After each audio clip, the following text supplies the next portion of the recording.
Hi everyone, happy Sunday. And I want to share the gospel today, Luke chapter 13 verse 22 to 30. And share ko lang yung striving gospel wording sa akin. Lord, will only a few people be saved? He will answer them, strive to enter through the narrow gates, for many, I tell you, you will attempt to enter. Sobrang ganda nung striving words na pang kasi sa buhay natin na ayun nga sinasabi ni Lord na dumaan ka sa makipot na daan para makapasok ka sa kaharian ng Diyos, di ba? Yung kaso nga lang lagi nating mindset paano tayo makakapasok doon sa maliit na daan kung wala tayong sapat na lakas, di ba? Ito, yung story na gusto kong share sa inyo, sobrang yamang lalaki. Lahat kaya niyang bilhin. Then, one time, parang siyang naliligaw na. Hindi niya alam kung saan na patungo yung pupuntahan niya. Wala siya masyadong makitang tao. And yung bandang dulo, meron siya nakita at parang may natatanaw siyang matanda nakaupo sa kalsada.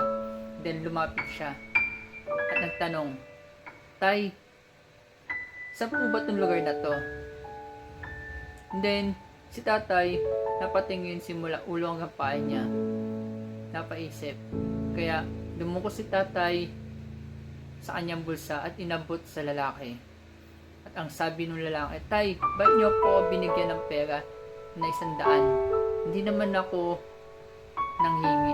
Nagtatanong ako kung anong lugar ito at kung paano yung daan."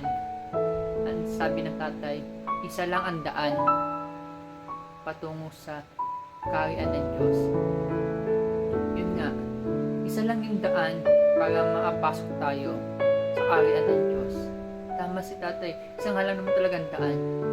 Ang tanging daan para magbukas loob tayo sa Diyos. Una-una, yung bukal sa puso natin at yung magandang pag-iisip at mapagbigay at mapagkumpabang tao. Yung mga bagay na yun sapat na para may bigay natin sa Diyos sa paglilingkod sa Kanya. And never will say na hindi tayo pabayaan ng Diyos, di ba? Kasi lahat ng bagay na yun ginagabayan tayo. And sabi nga sa last part ng gospel, "For behold, some are last will be first, and some are first who will be last." Di ba? Na kahit man mahuli tayo, go lang tayo. Kasi alam natin yung mga bagay na gusto natin maabot natin yan. Di ba? Kapit lang tayo sa Diyos, kapit lang sa dasal, at syempre samahan natin ng sipag. Dahil andyan lang naman Diyos, binibigay niya lahat ng gusto natin. And